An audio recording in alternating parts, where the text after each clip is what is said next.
Verse 355. There is a reality born of no cause, neither permanent nor subject to annihilation, and removed from the alternatives of being and non-being, and this is imagined by them to be the middle path. So there's a lot here. The last couple of videos, which covered verse 350 onwards, were concerned with the yogi. The yogin is mentioned in 350. This yogin has a distinct understanding of the undefiled truth of self-realization, and as to what the stages of bodhisattvahood and the Buddha stage are.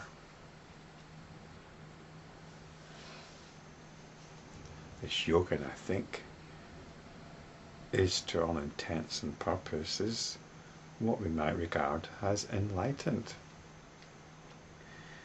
And once enlightened, what do you do? Well, what this yogin does is gets on with his meditation, gets on with various practices, and some of them are described in verse 352. They seem to be visualization type practices. And then we're told in verse 353 that these practices, these appearances, visualizations I guess, lead him to the way of the philosophers. They throw him down into the state of Shravikahood, into the realm of the Prajika Buddhas. So there seems to be a fall from grace here as a result of doing certain practices. So the question here is, in this verse we're on now, 355, who this them refers to, and this is imagined by them to be the middle path. Professor Suzuki interpolates at the beginning and says, according to the philosophers, but I'm going to suggest it's just our friend, the self-realized yogin once again, who's perhaps fallen into the path, fallen into the way of the philosophers.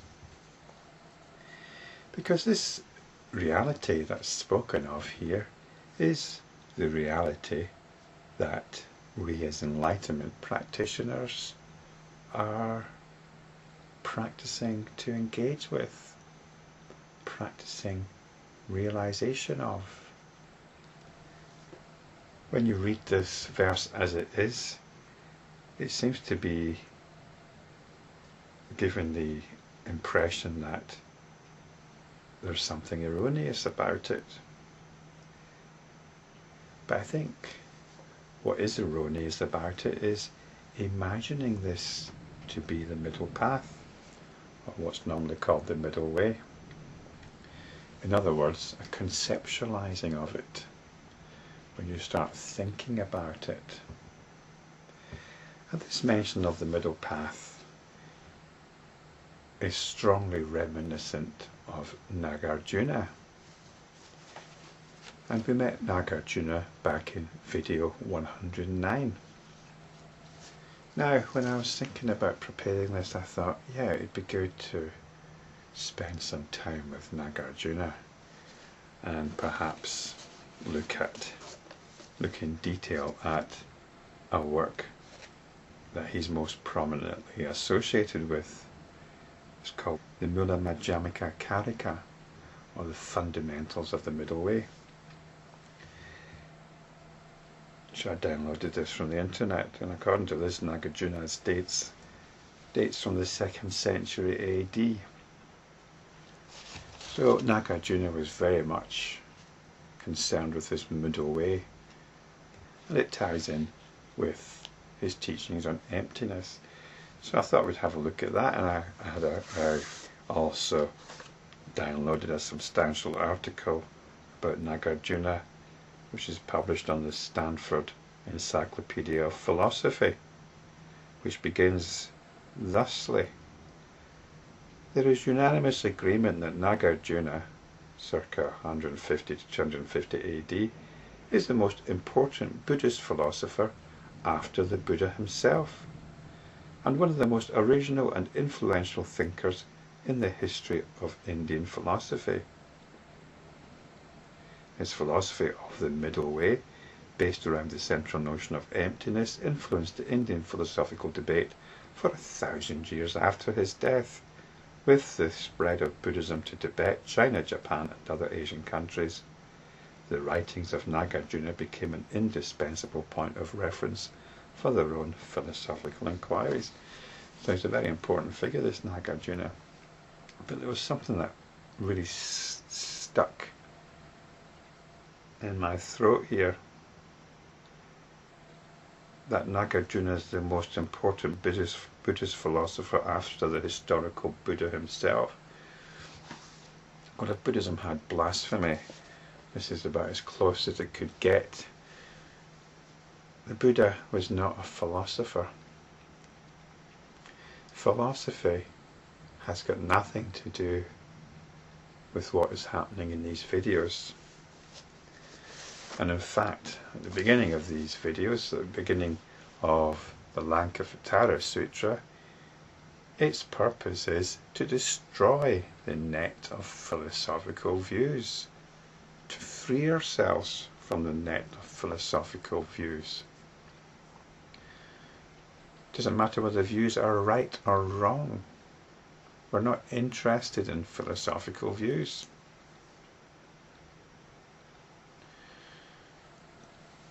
Now, this might seem a little bit uncompromising.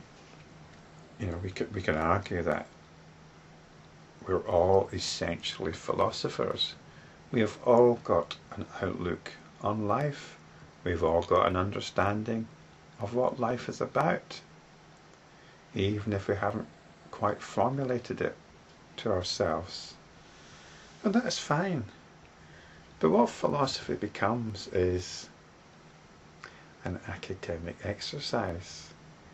What we associate philosophy with is academics.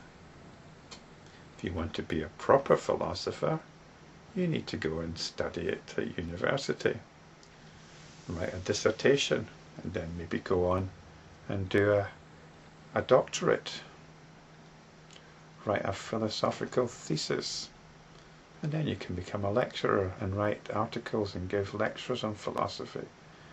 That's what philosophy becomes.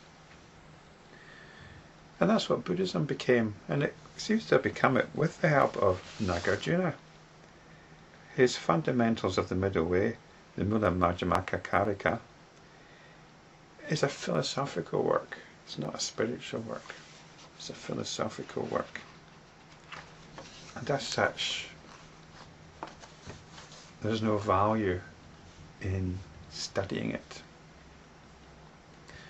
There's lots of meat there for philosophers, I'm sure, but that's not of interest to us.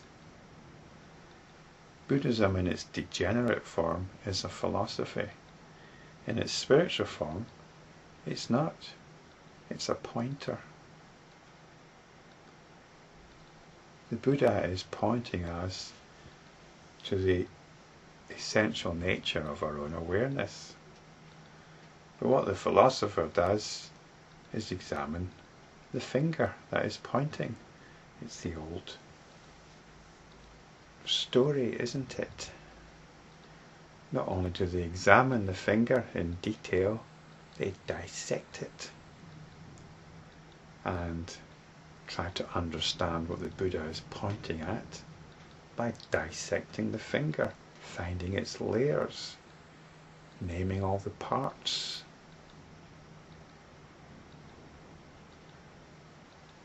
Another example came to mind. A line from the poet Robert Burns, "My love is like a red, red rose." Robert Burns is expressing his love by saying it's like a red, red rose. So what's the philosopher going to do? Well, the philosopher will say, well, let's study this rose.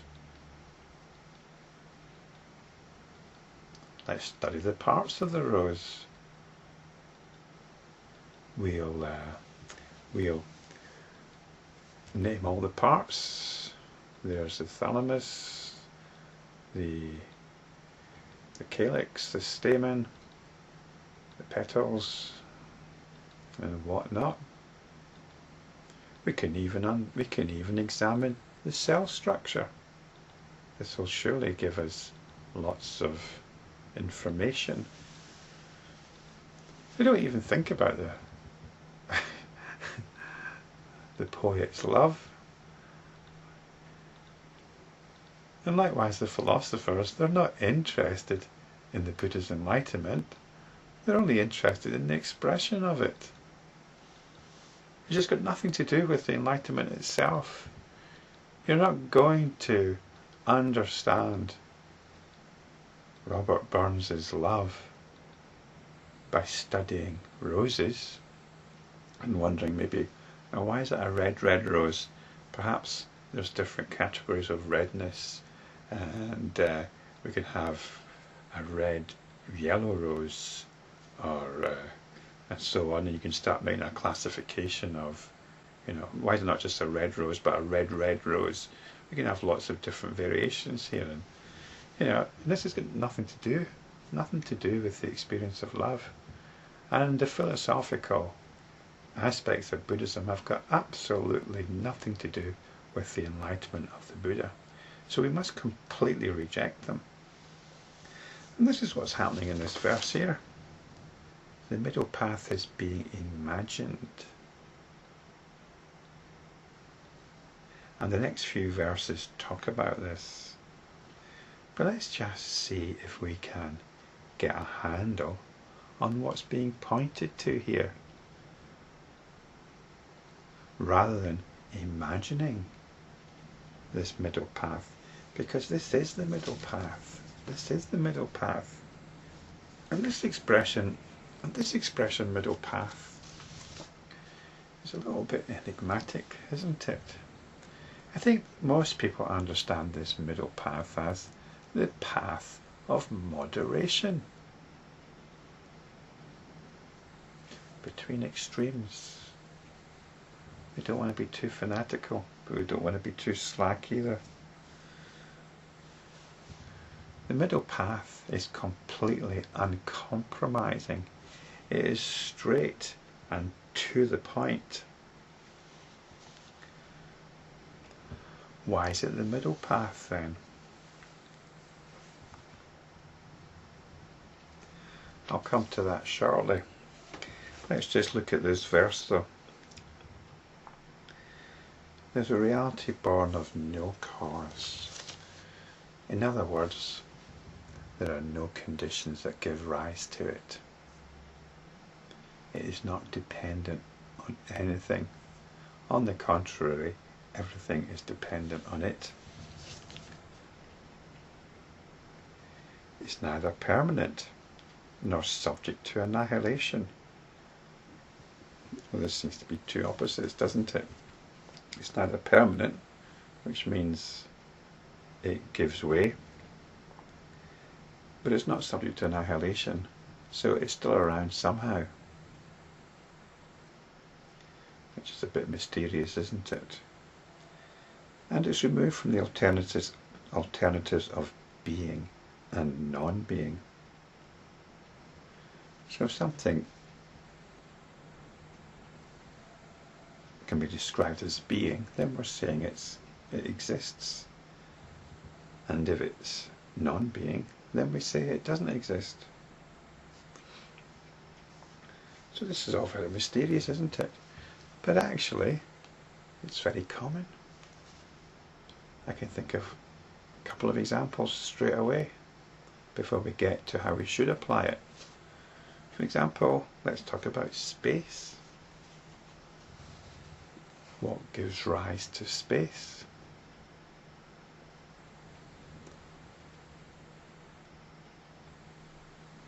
Well, according to the Big Bang Theory, space is being created all the time. Space is expanding. What's the cause of it though?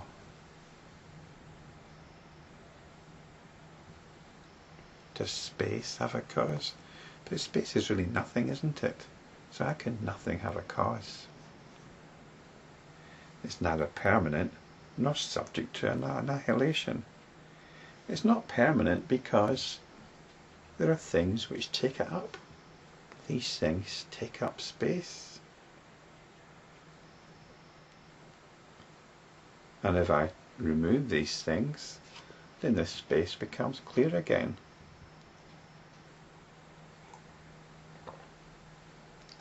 So space comes and goes, and yet in a sense it's always there. So it's neither permanent in the sense that it can be used up, but it's not subject to annihilation in that it can be destroyed. And it's removed from the alternatives of being and non-being. Well, does space actually exist? If it exists, show it to me. If it doesn't exist, how can we talk about it? So, space, does that make it that straightforward, isn't it? It's quite mysterious at the same time. Another example we can take here is the phenomenon of dream. A reality born of no cause. If I dream of a mountain, then there are no causes that gave rise to that mountain. It sprang spontaneously into existence. It's neither permanent nor subject to annihilation. That describes the dream mountain very well. It's removed from the alternatives of being and non-being. Does that dream mountain exist? Or doesn't it exist? Well, at the time it exists. Only in retrospect do we say it doesn't exist.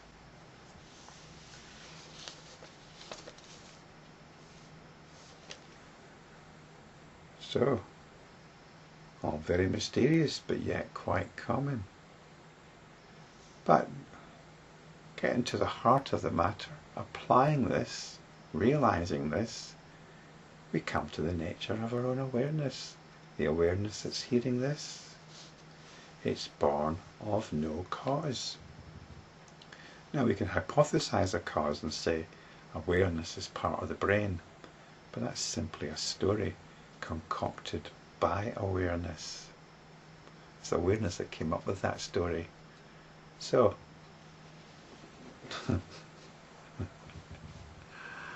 let's get the facts straight. Awareness comes up with stories about how it is dependent on other things. So in other words, awareness comes first. Awareness is the prime cause, or the prime condition. The awareness that's healing this. It's neither permanent nor subject to annihilation. Just like space, awareness gets taken up. When I become aware of something, there is only the glass here. There isn't awareness and the glass, there's just simply the glass. But I'm aware of the glass. I'm no longer aware of the glass, I can be aware of something else. So in this sense, awareness is neither permanent nor subject to annihilation. It's removed from the alternatives of being and non-being. Well, some philosophers would actually argue that there's no such thing as awareness. I think I'm right in that. In which case they'd be arguing for their own non-awareness. So why is it the middle path? Well, we'll be exploring this in the next few verses. But let's just go back to the yogin, the self-realized yogin. What this yogin is doing is getting on with some meditation practices. This is to do with working with his own psychology, his own moods, putting himself in good moods. But what this verse is talking about is imagining the middle way, conceptualizing the middle way. And this is getting caught up in ideas. Ideas about the nature of the world, the nature of spirituality, the nature of spiritual practice. And this is actually the path that we have to navigate between. The path between our own moods and our own ideas about an external world. It's a very subtle path, but we're navigating straight back to the awareness that is hearing this, the awareness that is looking at the video, that is staring out, the awareness that is operating from where you are. There'll be all sorts of things going on with you right now. Perhaps you're familiar with what I am doing in these videos and you're with me, or perhaps you're sizing me up, comparing with what I'm saying with what other people might say, or with your own understanding. You'll be in a particular mood, but what I'm asking you to do, and what the middle way is about, is forget all that. Forget it all, and just come back to the awareness, which is the awareness that can formulate beliefs and opinions, the awareness that is aware of moods, your current mood. And seeing these are the two extremes. It's the extremes of me and the world. Me is represented by my moods, and the world's represented by beliefs and opinions about the world. A conventional understanding about the world, our cultural understanding. We navigate straight through these, back to this most extraordinary, astonishing awareness, which is the space for it all.